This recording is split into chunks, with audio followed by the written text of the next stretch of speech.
सभी को एक नई वीडियो और एक नई जगह, एक नई सब्र के साथ।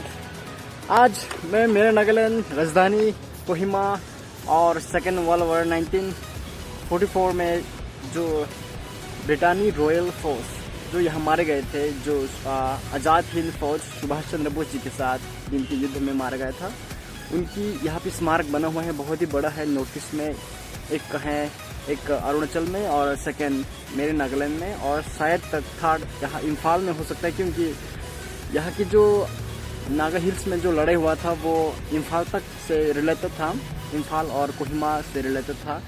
और उनकी जो यहाँ पे कब्रिस्तान एक है, कब्र जो स्मारक सेमेट्री बना हुआ यहाँ पे 1420 उनकी यहाँ पे कब्र बना हुआ है फौजियों का, जो विशेष करके इंडिया के 330 रॉयल ब्रिटेन जिनकी फौज जो फिलहाल यहाँ पे फौज में नौकरी किया करते थे, और जो सेकेंड वर्ल्ड वॉर में युद्ध करके जिनका डेथ हो गया था उनका 1082, और ऑस्ट्रेलिया के 3, कनाडा के 5, उनकी टोटल मिला करके यहाँ पे पूरे 1420 कब्र हैं। मैं आप लोगों को दिखाता हूँ यहाँ पे। इस समय अपना नागालैंड बहुत ठंडा भी है, दिसंबर के महीना है, और ये मेरा कोहिमा सिटी है। ये पूरी पहाड़ी इलाका है और इनमें बना है ये इनकी कब्र, जो फौजी 1420 जो कब्र है इनमें से ये नीचे है, और ऊपर भी है, ऊपर ज़्यादा है, ये कम है। उनकी कब्र जो है यहाँ से शुरू होता है। इस तरह ये पूरी कब्र है यहाँ पे। और इस कब्रों को जो डिज़ाइन किया गया था वो कॉलिन सेंट क्लेयर ऑक्स जो ऑस्ट्रेलियन नागरिक था, उन्होंने इन सारे कब्रों को डिज़ाइन किया गया था। कहें तो जिस तरीक़ा से यहाँ पे बहुतों कब्रों को दफनाया गया है, वो एक ऑस्ट्रेलियन था जिन्होंने इस कब्रों को डिज़ाइन दिया गया था दफनाने का।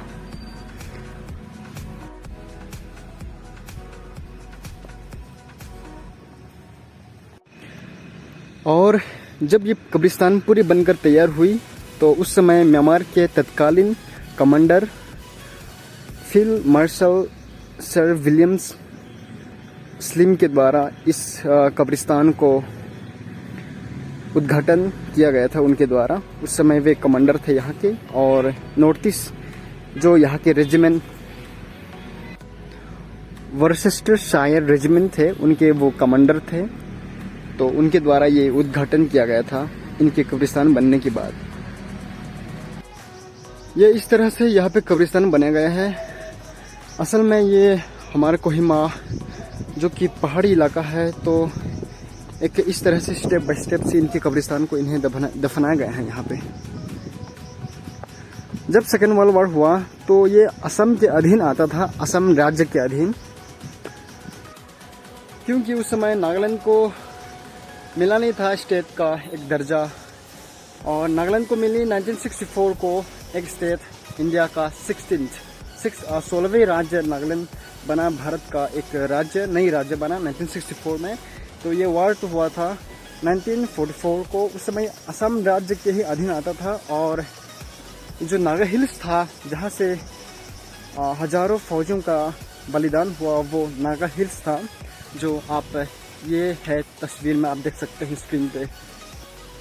और दोस्तों, ये एक सबसे बड़ी जो 4 लाइन का उनकी कब्र बना है, और इन्होंने जाते जाते इन फौजियों ने बहुत ही सुंदर एक दिल को छू लेने वाली बात कही थी। उन्होंने कहा था कि जब तुम घर जाओगे हमारे बारे में सबको बताना, और यह कहना कि उनके भविष्य के लिए हमने वर्तमान अपना बलिदान दे दिए हैं।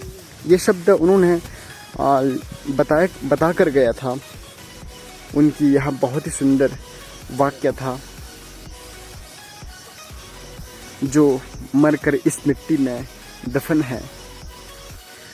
कहते हैं ना कि जो मरकर भी अमर है, वो उनकी बदन यहाँ है।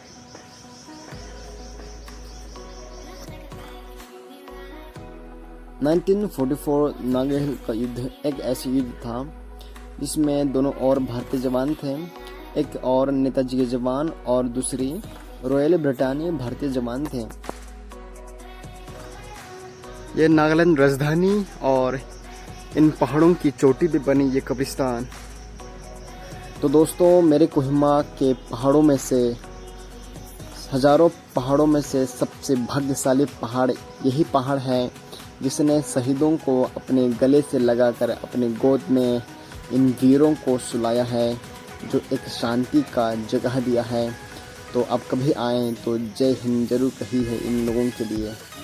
और इनमें जो 1420 सैनिकों में से 717 जो जवान थे वो हिंदू और सिख हिंदू धर्म से था, और उनको अंतिम संस्कार जो है उनके धार्मिक अनुसार उनको अंतिम संस्कार किया गया था। तो दोस्तों, एक छोटी सी वीडियो और बहुत बड़ी सी कहानी मेरी छोटी सी ब्लॉग पे आप लोगों को कैसा लगा, किस लाइक, कमेंट और शेयर कीजिएगा, और कहिए दिल से जय हिंद, इंकलाब जिंदाबाद। तो फिर गाइस मिलते हैं अगले वीडियो पे।